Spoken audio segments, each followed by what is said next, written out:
Hello, and thank you for joining us here on QCTV for another movie review. This last weekend, a tiny little indie film called Spider-Man No Way Home broke some incredible box office records, certainly pandemic records and all-time opening weekend records. Here today to talk about the movie with me is Cory Lang. So we are not going to get into any spoilers for the movie here. We're going to tiptoe around plot details, so anything that's not been in the marketing we're saying is off limits, and we're going to just give general broad strokes thoughts on this third Spider-Man movie. Cory, you said you had a one-sentence review for me? Well, first of all, I have a present for you. Oh boy. In honor of this occasion. So I have a little web crawler look at him. for your office. I figured that'd be a fitting little... Thanks, Cory. Yeah, fitting little addition to your office. But one sense, I'd say a beautiful but messy fan service extravaganza. Sure. A messy sentence for a slightly messy movie. Sure. I have similar thoughts. I thought that what they are setting out to do was a very tall order, and this is not a spoiler because this is all over the marketing for this movie. They're bringing in elements from previous Spider-Man trilogies, including Sam Raimi's Spider-Man trilogy and Mark Webb's Amazing Spider-Man series, bringing in some legacy characters in the form of the villains, and they're trying to also wrap up this current trilogy of Spider-Man movies, which started with Spider-Man Homecoming several years ago. And I think, given that tall order, they did a pretty good job. But because it's such a tall order, there are places where it hits really hard and places where maybe it is let down a little tiny bit. So this movie is, as I mentioned, is the third in the Spider-Man series, directed by John Watts. He previously directed Spider-Man Homecoming and Spider-Man Far From Home. And this movie picks up immediately after the events of Far From Home, so I guess spoiler alert for a movie that's like 2 years old. But Peter Parker's identity has been revealed as Spider-Man, and he's largely trying to deal with the complications in his life that come with that. And to me, that was an extremely interesting part of the movie, in that, again, this is not a spoiler, it's in the marketing, he makes sort of a magic wish with Doctor Strange that everyone forgets that he's Peter Parker, so his life can go back to normal. And that's where things hit the fan, as they say. What did you think about these legacy characters returning? Were there standouts for you? And what did you think about how it dealt with the characters from previous movies and wrapped up their stories for now?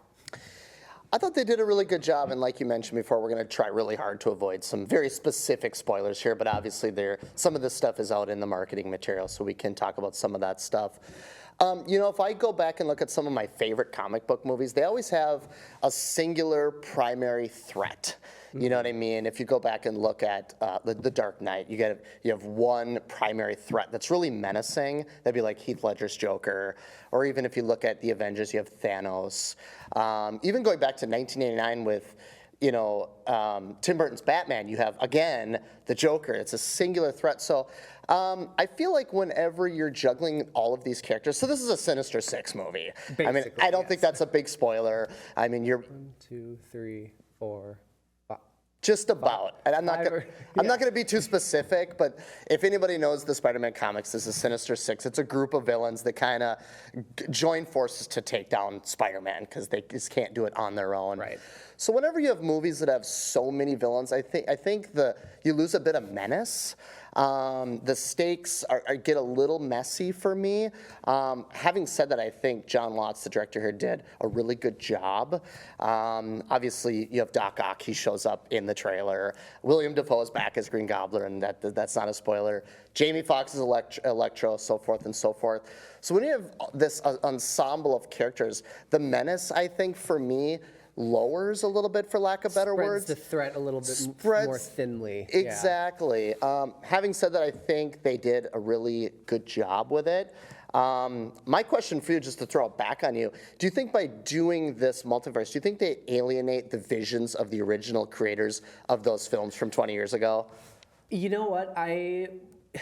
That's hard to say without getting into spoilers. Right. I think that no, they don't necessarily do that. Because,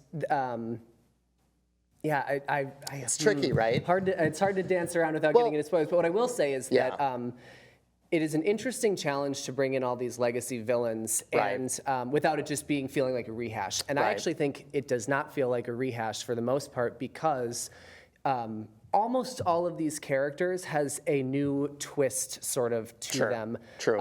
In particular, the showstoppers are Willem Dafoe and Alfred Molina as the Green Right. Goblin and Dr. Octopus. These are the characters from Spider-Man 1 and 2 from the early 2000s, Right. but their motivations are slightly altered Yeah. and their perspectives are slightly altered, and I think that was extremely interesting to explore. Willem Dafoe is for me especially was He's excellent. unbelievable. Excellent, yeah. And he was unbelievable in the original, but this was, Right. like I said, it's a new twist on that character, which makes Sure. it feel fresh.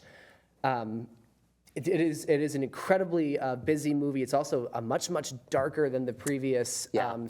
two Spider-Man films in this trilogy, which were largely action comedies. Right. They leaned very heavily into that John Hughes tone, Right. which was great. And I love those two movies. They're some of my favorites Sure. in not only in the MCU but Spider-Man movies in general. Sure. Those are two I hold in very high regard. So this one is much darker, and it feels tonally not a lot like the previous two, which is at the same time refreshing and also a little bit jarring. Right.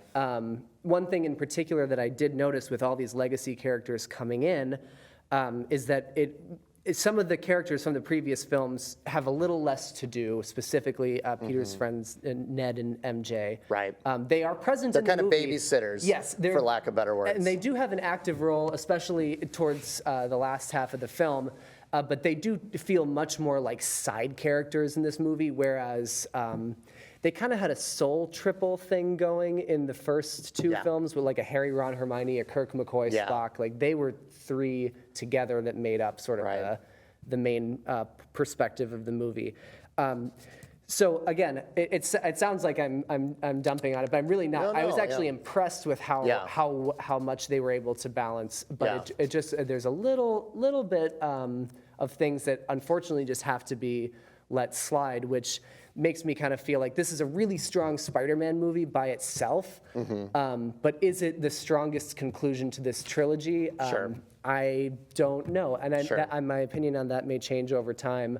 Yeah. But it kind of feels like a sort of Return of the Jedi-y kind of thing to me, Sure. where Return of the Jedi is a movie I love. Sure. But compared to the two movies that came before it, there are a lot of things that feel different, that feel maybe not quite as strong as previous movies, and that's kind of where I'm at with this one. I think it's a very good film. Yeah. But maybe not quite up there with the other two for me. Yeah, I didn't think it was a particularly fun movie. No. You know, some of it is. Well, it is. It's fun in the action sense and that, but it Sure. is very dark. Of course. And serious. But it's also very funny. I think the comedy writing here is really strong. And you're right, it's a heavy film with a lot of emotion. There is a lot of scenes with characters crying. It's very heavy. You know, there's some tragedy without spoiling it, obviously. You know, but just back to when I mentioned alienating original directors' visions, you know, you had the Sam Raimi trilogy, and now there's elements of those movies that are back. Do you think they consulted with him to say, hey, we have this idea, we're bringing back your villains? Because those movies had clear conclusions. Yeah. This changes everything now. You're right. That's what I don't like. The only other thing I'll say in regards to that is I have no nostalgic feelings for the Andrew Garfield two movies. Mm-hmm. You know, obviously there's elements of those two movies here without spoiling anything. So that's the other struggle I had was, okay, they're changing things up. That alienates the originals a little bit. Plus, I didn't really like those two Andrew Garfield movies. Those were my two big struggles here. Did you struggle with either of those things or no? A little bit. So Okay. I have a lot of nostalgia for the Sam Raimi Spider-Man trilogy. Me too. And actually, speaking of original director, Sam Raimi is actually directing the next MCU movie that's going to come out, which is Doctor Strange Right. and the Multiverse of Madness, Right, which which I'm excited about. Which is kind of Yeah. just a weird Yeah. So maybe he's okay synchronicity with it. thing. That Yeah. so I'm not sure if they were consulted. But I think that what they do with those legacy characters, like I said, without Yeah. getting into any spoilers, is really impactful and Sure. does not dilute to me. Okay. there's not much to dilute for me with the Amazing Sure. Spider-Man trilogy, but Sure. I was like 5 or 6 when that first Spider-Man Sure. came out, and Sure. I Tobey Maguire is God, I was in high school, man. Anyways, Tobey Maguire is to me what a lot of people's Tim Burton is to Batman, where it just is. Got it. Or, I'm sorry, Michael Keaton is to Right. Batman. right. And coincidentally, he's coming back now in the upcoming Flash movie. Right. Anyways, And so I hold those movies in very high regard, Sure. and I think that I don't think that it waters them down. I was really worried going into this movie that it would, and Yeah. like ever since that first trailer came out, I was like, Right. oh, I don't know about this. Sure. So I went in with a pretty skeptical mind about whether this could be pulled off, and I think, like I said, for the most part, again, hard without getting into spoilers, I do think for the most part they do it. The one other note that I have before I'm going to try to wrap it up on a high note. Sure. Is that it does feel a little bit like 2 movies in one. You have this Peter Parker identity crisis at the beginning, and then you have the consequences of his wish is a completely separate thing, and in a lot of ways they don't feel as tightly linked as they should be in one movie. I would have loved to see a movie that was just Peter Parker on the run and dealing with the fallout from his identity being revealed, and then maybe the next movie he makes this wish, and then he deals with the consequences of that action, which in the movie sort of makes to be like a selfish decision. Having said that, Tom Holland's performance in this movie is unbelievably good. He's proven not just to be a great Spider-Man, but a great actor. And yeah. this is some of his finest work in Marvel in anything. I agree.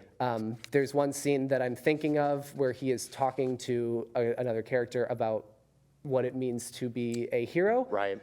Which is Right. a familiar scene in Spider-Man lore, but it hits in such a new and impactful way that I thought it was really incredible. So for me, the performances and some really well executed action, some really well executed nostalgia, a very fine line with that nostalgia that I think they walked pretty well, make it a success for me.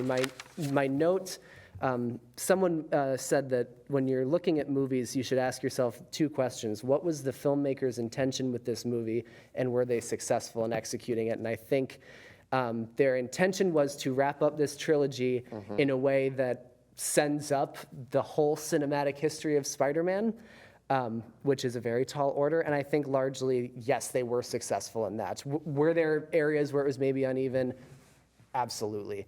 Is it a perfect Spider-Man movie? Is it a perfect movie? No, but it was never going to be. And I think that given that premise, I think that they did a very good job with it. Yeah, for what they clearly had a vision for this movie. Right. You know, whether I agree with the vision or if I would have preferred a different path, it is what it is, and I think they did a really good job. Again, going back to my beginning statement, I prefer a really menacing, like Far From Home with Jake Gyllenhaal. That was the previous Spider-Man movie. That was probably my favorite of the 3. Jake Gyllenhaal is Mysterio. I think so too. One single threat. He did a really good job. He was really menacing. I thought that movie was a little more lighthearted. Obviously, this is a much darker film. There's questions about, the original visions for those original Spider-Man films, and I would just be really curious if they consulted with those writers or directors.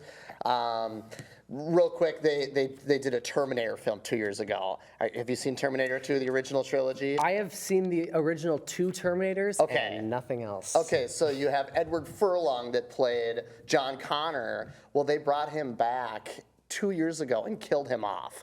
Spoiler alert, Sure. The movie's been out for 2 years now, which was such an insane, absurd decision to make, which I thought alienated James Cameron's masterpiece. So I think they're dabbling a little bit in that. That's just my opinion. That was my only gripe. Other than that, I thought it was really solid. I thought Tom Holland did a great job, like you said. He's an excellent Peter Parker. I'd probably go in that 3.5 out of 5 range. Yeah, it's hard for me to grade something like this. I'm landing in a similar place though, like 3.5 out of 5. Right.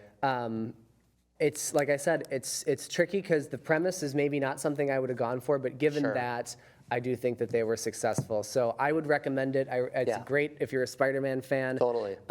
Maybe a little confusing if you've never seen a Spider-Man movie before, but at this point, you know the game that you're playing. And, I enjoyed it. Me too. A lot. I did. So highly recommend it. So Well, excellent. thanks, Seamus. Yeah, thanks, Cory. Yeah. Thanks for being here. Yeah. And thank you, everyone, for continuing to support QCTV. We will be back sometime in the near future with more movie reviews. Thank you.